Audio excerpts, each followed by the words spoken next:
तर असं झालं होतं आज की कालपासून माझे सगळे कपडे इथे आणून पडले, पण घड्या करायच्या मात्र राहिल्या होत्या.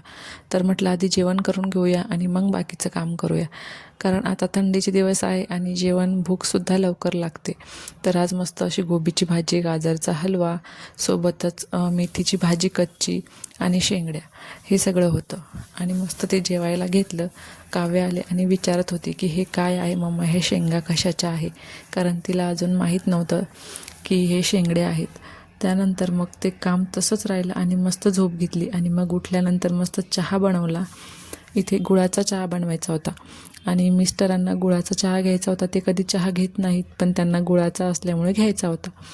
तर गुळाचा चहा शक्यतो फुटतो, तर मी गुळाचा चहा बनवताना आधी थोडीशी साखर घालते आणि मग त्याच्यामध्ये गूळ घालते, तेव्हा तो फुटत नाही. मिस्टरांचं चाललं होतं तुझा चहा फुटणार आहे, पण मी म्हटलं नाही फुटणार. आणि खूपच छान चहा झाला होता गुळाचा, अगदी न फुटता छान चहा बनवला होता. तर त्यानंतर मग चहा वगैरे घेतला आणि किचन ओटा आवरायला घेतला, कारण किचन ओट्यावर खूप सारी अशी घाण झालेली होती आणि मला छान असा सगळीकडून स्वच्छ करून घासून घ्यायचा होता.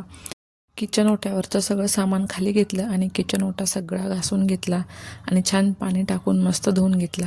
त्यानंतर सगळी जेवढी काही भांडी पडली होती ती सगळी घासून घेतली. म्हटलं किचन ओटा नंतर पुसून घेऊ, कारण आधी भांडे घासले की मग परत पाणी होईल, त्यामुळे मग भांडे घासून घेतली. सोबतच ही जी रॅक आहे छोटी, तीसुद्धा घासून आणि त्याच्यातले जे मॅट आहेत त्यासुद्धा घासून घेतल्या आणि स्वच्छ करून रॅक तिथे ठेवून दिला. नंतर किचन ओटा स्वच्छ करून म्हणजे पुसून घेतला कोरड्या कपड्याने आणि मग या ज्या काही त्यातल्या बरण्या होत्या त्या पुसून ठेवल्या.